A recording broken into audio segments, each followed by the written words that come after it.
کہ انہیں دانستہ سواروں کی مدد سے محروم رکھا جا رہا ہے۔ ان کے پیچھے عیسائی عرب تھے جن کا سالار جبلہ بن العہیم تھا۔ انہوں نے بھی رسالے کی مدد نہ آنے کو غلط سمجھا اور لڑنے سے منہ موڑ گئے۔ مورخ لکھتے ہیں کہ آرمینیوں اور عیسائیوں کی پسپائی بھگدڑ کی مانند تھی۔ دو مورخوں نے اسے سیلاب بھی کہا ہے، جس کے آگے جو کچھ بھی آتا ہے سیلاب اسے اپنے ساتھ بہا لے جاتا ہے۔ رومیوں کے بائیں پہلو سے بھاگنے والے دستوں کی تعداد 40,000 بتائی گئی ہے۔ 40,000 انسانوں کی بھگدڑ ایسا بے قابو سیلاب تھا جو اپنے سالاروں کو بھی اپنے ساتھ بہا لے گیا، یہاں تک کہ سالار اعلیٰ مہان جو کبھی میدان نہیں چھوڑنا چاہتا تھا، اپنے محافظوں سمیت اس سیلاب کی لپیٹ میں آ گیا اور بہتا چلا گیا۔ یہ کامیابی خالد بن ولید کی عسکری دانش مندی کا حاصل تھی۔ انہوں نے دشمن کے پیادوں کو سواروں کی مدد سے محروم کر دیا تھا اور سواروں سے پیادوں پر حملہ بول دیا تھا۔ خالد بن ولید رضی اللہ تعالیٰ عنہ کے آگے بڑھنے کا رخ مہان اور اس کے 2,000 سوار محافظوں کی طرف تھا۔ ادھر ابو عبیدہ اور یزید بن ابو سفیان اپنے سامنے کے دستوں پر اس انداز سے حملے کر رہے تھے کہ بھرپور لڑائی بھی نہیں لڑتے تھے اور پیچھے بھی نہیں ہٹتے تھے۔ ابو عبیدہ رضی اللہ تعالیٰ عنہ نے دشمن کے ان دستوں کو روکا ہوا تھا جو زنجیروں میں بندھے ہوئے تھے۔ یہ دستے تیزی سے آگے پیچھے نہیں ہو سکتے تھے۔ خالد بن ولید دشمن کے اس رسالے کو جس نے سارے محاذ کو مدد دینی تھی بکھیر کر بھگا چکے تھے۔ اس رسالے کو کھل کر لڑنے کا موقع ہی نہیں دیا گیا تھا۔ خالد بن ولید رضی اللہ تعالیٰ عنہ اب اپنے رسالے سوار دستے کے ساتھ رومیوں کے عقب میں چلے گئے تھے۔ انہوں نے عقب سے حملہ کر دیا۔ یہ رومی فوج کا دوسرا حصہ تھا۔ اس پر اپنے بائیں کے دستوں اور سوار دستوں کے بھاگنے کا بہت برا اثر پڑ چکا تھا۔ ماہان کے غائب ہو جانے کی وجہ سے مرکزیت بھی ختم ہو گئی تھی۔ اب سالار اپنی اپنی لڑائی لڑ رہے تھے۔ وہ اب صرف دفاع میں لڑ سکتے تھے۔ کسی بھی فوج کا بڑا حصہ بھاگ نکلے اور کمک کی امید نہ رہے تو اس صورت میں یہی ہو سکتا ہے کہ اپنی جانیں بچانے کے لیے لڑا جاتا ہے اور موقع ملتے ہی پسپائی اختیار کی جاتی ہے۔ رومی لشکر کے لیے یہ صورتحال پیدا ہو چکی تھی۔ خالد بن ولید نے دشمن کے بھاگنے کے راستے روک لیے تھے سوائے ایک کے۔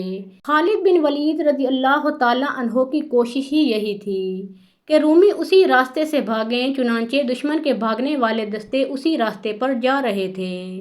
رومی فوج بھی پسپا ہو رہی تھی، لیکن منظم طریقے سے اس کا کچھ حصہ بھگدڑ میں بہہ گیا تھا۔ زیادہ تعداد منظم انداز سے پسپا ہوئی۔ خالد بن ولید رضی اللہ تعالیٰ عنہ نے اس تمام علاقے کی زمین کو دور دور تک دیکھ لیا تھا اور انہوں نے اس زمین سے فائدہ اٹھانے کے لیے اور جو کچھ سوچ لیا تھا وہ کسی عام دماغ میں نہیں آ سکتا تھا۔ رومی لشکر جب بھاگ رہا تھا تو خالد رضی اللہ تعالیٰ عنہ کے حکم سے ان کے دستے بھاگنے والوں کا تعاقب کر کے ایک خاص طرف لے جانے پر مجبور کر رہے تھے۔ اس طرف وادی رکات تھی جس میں ایک ندی بہتی تھی اور اس وادی کے خد و خال کچھ اس طرح تھے۔ وادی ارد گرد کی زمین سے گہرائی میں چلی جاتی تھی۔ اس کی ایک طرف کی ڈھلان تو ٹھیک تھی لیکن اس کے بالمقابل کی ڈھلان زیادہ تر سیدھی تھی۔ وہاں سے اوپر چڑھا تو جا سکتا تھا لیکن بہت مشکل سے۔ رومی فوج کے باقاعدہ دستے اس طرف چلے گئے۔ ان کے سامنے یہی راستہ تھا۔ وہ آسان ڈھلان اتر گئے اور انہوں نے ندی بھی پار کر لی۔ جب وہ دوسری ڈھلان چڑھنے لگے تو مشکل پیش آئی۔ آہستہ آہستہ اوپر چلے گئے۔ اچانک اوپر سے نعرے بلند ہوئے اور للکار سنائی دی۔ نعرے لگانے والے مسلمان سوار تھے اور ان کے سالار زرار بن الازور تھے۔ ان کا جسم ناف سے اوپر ننگا تھا۔ خالد بن ولید نے رات کو جو منصوبہ بنایا تھا اس کے مطابق انہوں نے اسی وقت زرار کو 500 سوار دے کر وادی الرکات کے دوسرے کنارے پر بھیج دیا اور اچھی طرح سمجھا دیا تھا کہ انہیں کیا کرنا ہے۔ خالد بن ولید نے جیسا سوچا تھا ویسے ہی ہوا۔ رومی فوج کی دراصل کوشش یہ تھی کہ اس کے تعاقب میں جو مسلمان آ رہے ہیں ان سے بہت فاصلہ رکھا جائے، اس لیے وہ بہت جلدی میں جا رہے تھے۔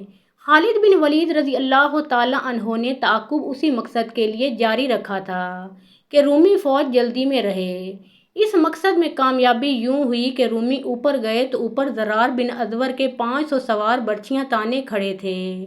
رومی جو اوپر چلے گئے وہ مسلمانوں کے ہاتھوں مارے گئے اور جو ابھی اوپر جا رہے تھے وہ پیچھے مڑے، لیکن عمودی کنارے سے وہ تیزی سے نیچے نہیں آ سکتے تھے۔ مسلمانوں نے ان پر پتھر برسانے شروع کر دیے جو انہوں نے اسی مقصد کے لیے اکٹھے کر رکھے تھے۔ اوپر والے گرتے اور لڑھکتے ہوئے نیچے جاتے تھے۔ اوپر سے ان پر وزنی پتھر گرتے تھے، ان میں گھڑ سوار بھی تھے۔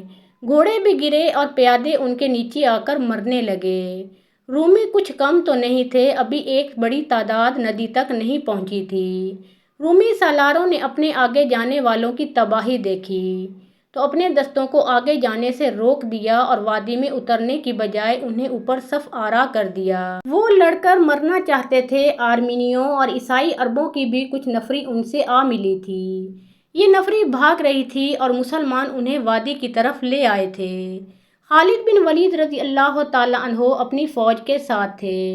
انہوں نے دشمن کو صف آرا دیکھا تو اپنے سالاروں کو بلا کر کہا کہ دشمن پر حملہ کر دیں۔ ان میں لڑنے کا دم نہیں رہا۔ خالد بن ولید رضی اللہ تعالیٰ عنہ نے کہا، سیدھا حملہ کر دو، میرے حکم کا انتظار نہیں کرنا۔ ان کے لیے پیچھے ہٹنے کی جگہ نہیں ہے۔ ایک طرف دریا یرموک ہے، دوسری طرف گہری وادی ہے، سامنے ہم کھڑے ہیں، ان پر حملہ بول دو۔ رومی پھندے میں آ گئے تھے، ان کا لڑنے کا جذبہ پہلے ہی ختم ہو چکا تھا۔ بعض مورخوں نے مسلمانوں کی تعداد 30,000 اور دو نے کچھ اس طرح لکھی ہے، شہادت اور شدید زخمیوں کی وجہ سے نفری کم ہو گئی تھی۔ ایک دستے کو عورتوں اور بچوں کی حفاظت کے لیے پیچھے چھوڑ دیا گیا تھا۔ مسلمانوں نے حملہ کر دیا، اس میں کوئی چال نہ چلی گئی۔ اس حملے کا انداز ٹوٹ پڑنے جیسا تھا۔ سوار اور پیادے گڈ مڈ ہو گئے تھے۔ رومی اب زندگی اور موت کا معرکہ لڑنے کے لیے تیار ہو گئے تھے۔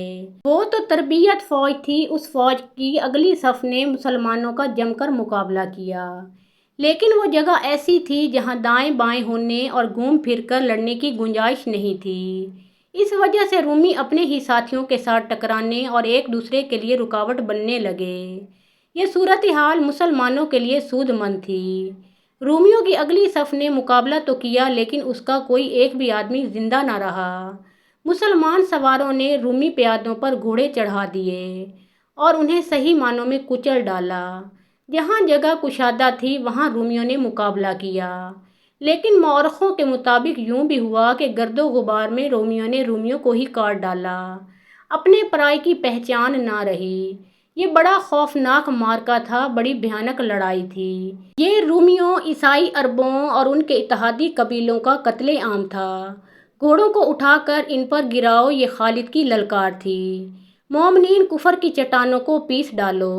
مسلمان سوار باغوں کو جھٹکا دیتے تو گھوڑے اپنی اگلی ٹانگیں اٹھا لیتے تھے، اور جب گھوڑے ٹانگیں نیچے لاتے تو ایک دو رومی کچلے جاتے۔ یہ تو رومیوں کا قتل عام تھا۔ رومی وادی الرقات کی طرف بھاگ رہے تھے، جہاں وہ اگلے عمودی کنارے کی ایک گھاٹی پر چڑھتے تو زرار کے سواروں کی برچھیوں سے چھلنی ہوتے اور اوپر سے لڑھکتے ہوئے نیچے آتے۔ مسلمانوں نے اس فتح کے لیے بہت سی جانیں قربان کی تھیں، اور جو شدید زخمی ہوئے تھے ان میں کئی ایک ساری عمر کے لیے معذور ہو گئے تھے۔ یہ جنگ مسلمان عورتوں نے بھی لڑی تھی۔ عورتوں نے اپنے بھاگتے مردوں کو دھمکیاں دے کر بھاگنے سے روکا تھا۔ اب وہ دشمن جو اسلام کو ہمیشہ کے لیے ختم کرنے کے ارادے سے 1.5 لاکھ کا لشکر لایا تھا، بڑے برے پھندے میں آ گیا تھا۔ وادی الرقات اس کے لیے موت کی وادی بن گئی تھی۔ اللہ نے مومنین کی وہ دعائیں قبول کر لی تھیں جو وہ راتوں کو جاگ جاگ کر مانگتے اور اللہ کے حضور گڑ گڑاتے رہے تھے۔ وہ ایک آیت کا ورد کرتے رہے تھے۔ کتنی ہی بار چھوٹی چھوٹی جماعتیں اللہ کے چاہنے سے بڑی بڑی جماعتوں پر غالب آئی ہیں۔ اللہ صبر و استقامت والوں کا ساتھ دیتا ہے۔ اب میدان جنگ کی یہ کیفیت ہو گئی تھی کہ رومیوں کی چیخیں اٹھتی تھیں جو مسلمانوں کے نعروں میں دب جاتی تھیں۔ وادی میں گہری کھائیاں بھی تھیں، بعض رومی ان میں بھی گرے اور بڑی بری موت مرے۔ جنگ یرموک کے چھٹے اور آخری روز کا سورج میدان جنگ کے گرد و غبار میں ڈوب گیا۔ مشعلیں جل اٹھیں اور رومیوں کی لاشوں کے درمیان گھومنے پھرنے لگیں۔ یہ مسلمانوں کی مشعلیں تھیں، وہ اپنے شہیدوں اور شدید زخمیوں کو اٹھا رہے تھے اور مال غنیمت بھی اکٹھا کر رہے تھے۔ خیمہ گاہ میں اطلاع پہنچی تو عورتیں آ گئیں۔ وہ کئی میل فاصلہ طے کر کے آئی تھیں۔